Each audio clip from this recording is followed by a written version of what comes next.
Morning, it's Friday, Morning. Last day in August. For most people, that's August 31st, unless you're running a tad late. It's Erev Shabbos, Parshas Kiseitze.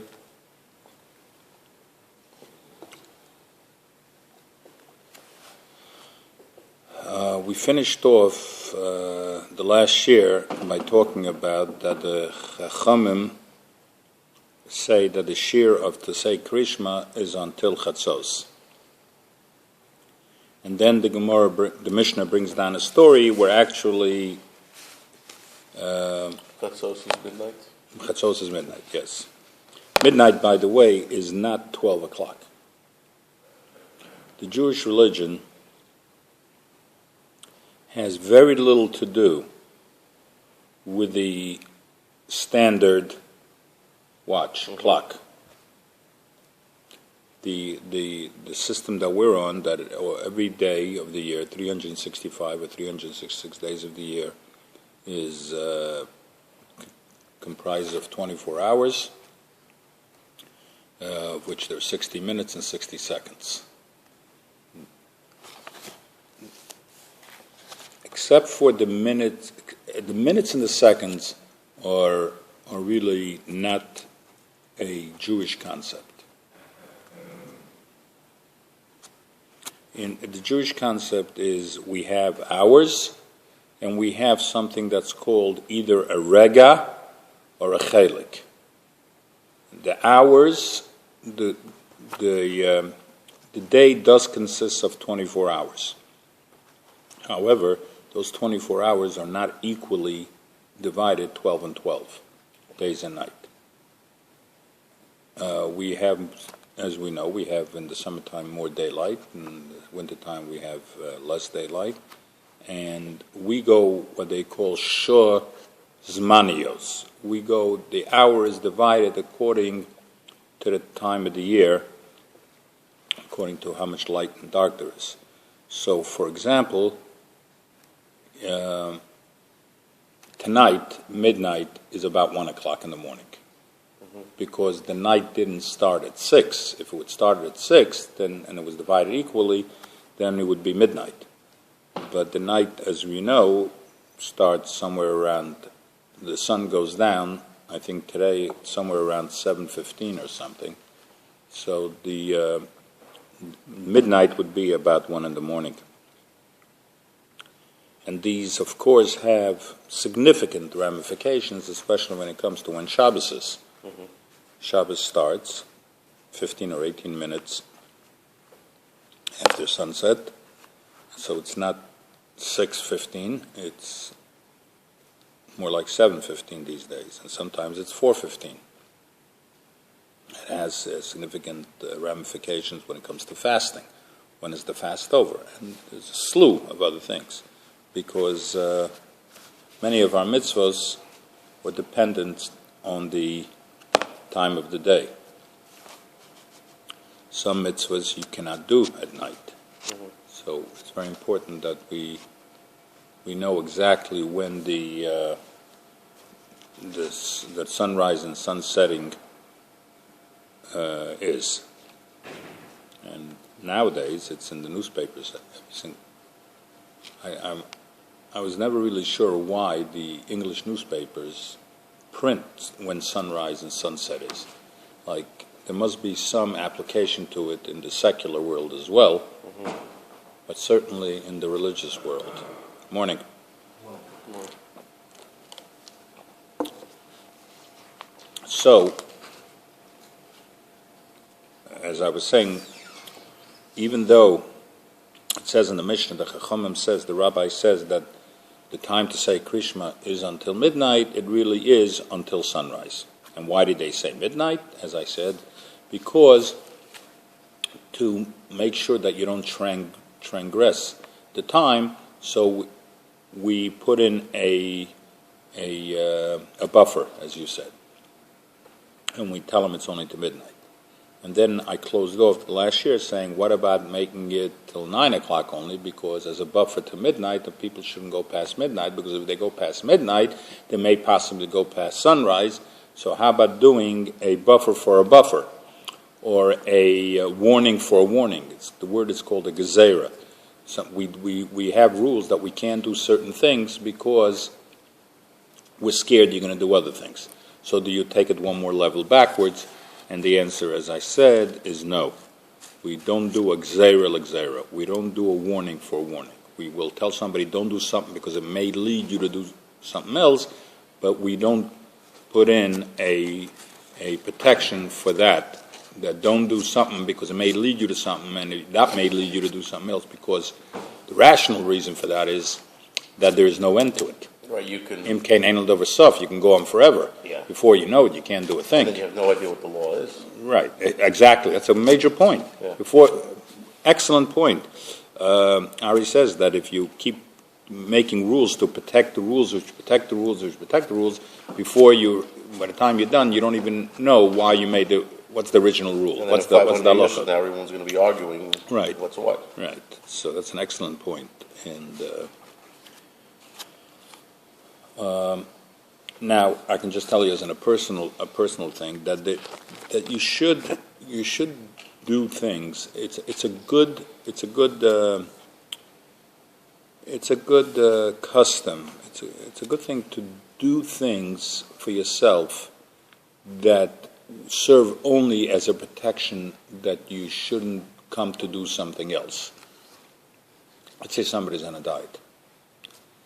It's a good idea not to have the food in the fridge, because if you will have it there, you'll eat it. Mm-hmm. So don't buy the potato chips, because if they're going to be home, there's no question that one night you're going to crash. You're going to feel like having the munchies, and you're going to crash, right? And you'll eat the whole bag. Absolutely. Because you can't eat just one. No, never.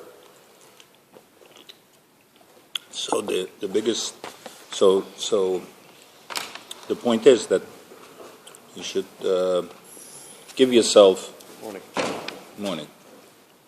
When I was younger, actually until way past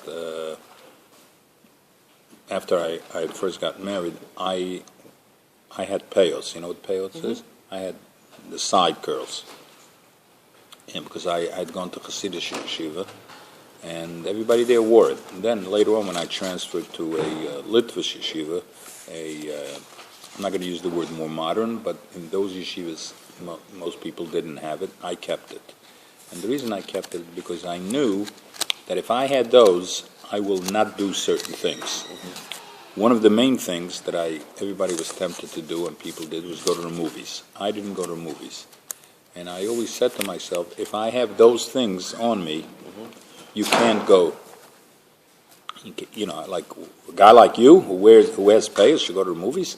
So, actually, way past till after I had gotten married, I had never gone to a movie, with one exception, which is not something that I'm gonna put on a recording. Good morning, Rabbi.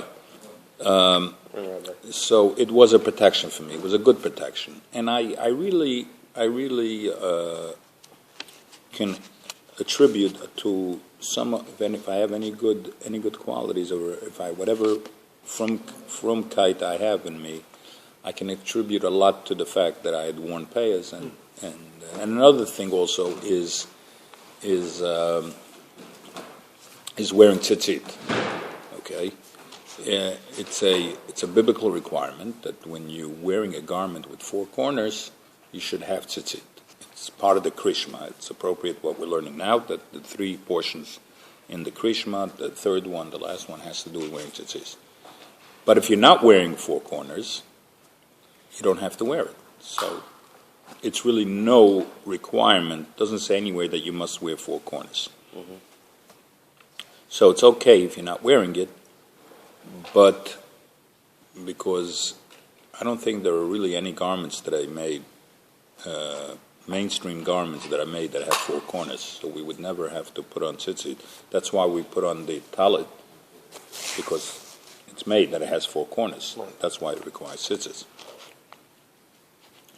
However, it's still a good thing if you're raised that way to wear tzitzit every day, because If you're wearing it, it's a protection that you won't come to. There's a very, very famous story. I may have said it here in the Shiur already. A story in the Gemara where this person he was a person that had to have, whenever he heard that there was a prostitute somewhere, he had to have that prostitute. And he had heard that there was one unbelievable one in a faraway place, and he crossed rivers and he crossed mountains to get to her, and he finally got there, and she invited him up to her boudoir, which was on the second floor, somewhere you had to go up with a ladder. You know the story? I think I do. And he started going up the ladder, and his tzitzit, the strings of his tzitzit, got stuck in one of the rungs, and he couldn't go, and he couldn't understand why he can't really go up. And finally, he looked down and he realizes that he's stuck. His tzitzit, the garment that represents the entire Torah, and the reason it represents the entire Torah is because the word tzitzit has is the numerical value. It is 600, and it has 8 strings. That makes it 608, and it has 5 knots, makes it 613. There you go. So that represents the entire Torah, and he realized that what's holding him back, the Torah. He looked at it, and all of a sudden he got this unbelievable. He was overcome with an emotion, and he morning. Morning salutations. I have a present for you. Oh, you do? Okay, good. Let me just finish this here because we're going to test your ability to read Kiddush. Oh, okay, good. Handwritten. All right, very good. I'm looking forward to it. Just let me finish this because I'm on tape over here. And so he looked at it. He was overcome with unbelievable emotion and shame for himself. And he said, "What am I doing?" And he ran away from there. And the Gemara says that he ran, and finally he set himself down between 2 mountains. And he started crying, unbelievable, like, what is he doing? And his cry, his echoes, reverberated between the 2 mountains, and it caused such a tumult. And actually his soul left him because he was so emotional and so overwrought with what he did. And at that point, the Gemara says that there are certain people who take a lifetime to acquire a portion of the world to come. And with that one incident, he was able to merit to go into the world to come because he was really such a high level at that point. So it shows that how you can go from such a low level to such a high level actually in an instant. And that's true with everything in life. You can have sometimes something change your life so dramatically that you can point to that one incident and say, that changed my life. Okay? I actually have a story like that. I'm not going to put it on tape, but I was at a very low point in my life, and I was really, I'm not a suicidal person, but if I was, then maybe at that point I would have done the deed, so to speak. And all of a sudden a song came on the radio, and it was called Dust in the Wind. All we are is dust in the wind. And for some reason, that song got to me. It's like, the song really says that there's nothing, all we are is dust in the wind, and nothing really matters, and at the end, nothing is important. And I thought to myself, you know what, that's the truth. So whatever really happens, I should just go with it. And it's it's a depressing song, but at the same point, it lifted me, and it really changed my life. And my children know this, that they want to know what it was, why I was so depressed, and where was I at that point in time that brought me to such a low. And I always tell them that when they walk down the aisle to get married, right before then I'll tell you, but you have to remind me. So of course they didn't, so they still don't know. And anyway, you had a question? I'm just saying, you're very fortunate that it was something so simple. Yeah, Was able to right. What Ari is saying is that sometimes it's just a song. Some people, unfortunately, go through a terrible tragedy. And they don't know how to get out of it. Right. Or it takes them Or takes something, momentous. Or, right. There are families that don't talk to each other, and sometimes it takes, God forbid, even a death in the family till everybody gets back together. And horribly true is that sometimes even a death in the family doesn't do it. And people are too hung up on their own interests. And to make a point. There's very few occasions where it pays to do something which is inappropriate just to make a point. It's not a good thing. Like sometimes people say, it's not the money, it's the principle. It's usually the money, because on principle alone, you're not such a holy person that to stand on your principles, violate your principles, and do the right thing. If you have such a principle which goes against what is appropriate. Okay. What time is it? You got the side of Check. I just wanted to say that we're going to continue learning. We're going to continue learning a little bit of brachas of the Talmud, because most people, some of my audience maybe never learned Talmud, and they really don't have an idea what it's all about. And brachas, it's such a wonderful thing that Talmud starts with this tractate brachas, because there are many, many stories in here, and from the stories we derive halacha. From the stories we derive how to conduct ourselves in our lives. Even the Torah, you read the Torah in the 5 books. The first book is stories. This is what happened to Noah, Adam, the first person, and the snake, and then comes Noah, and the big boat, and then comes Abraham and Isaac. Everybody had their issues with kings and fighting, and they all had trouble in finding. Mo didn't get in. What? Mo didn't get in. Big Mo didn't get in. So there's all kinds of stories, but it's a lot more than stories. It's stories for somebody who doesn't know what it really represents, and there's so much that we can learn. The whole idea, we're now in shul, the whole idea that we're coming to shul every morning, afternoon, and evening to daven, you can read through the text of the Torah and not see it, but written right in there is that concept where our patriarchs, Abraham, Isaac, and Jacob, were the ones that constructed the 3 prayers of the day. Okay. Have a good Shabbos. Thank you, Mendy. Bye. Good Shabbos.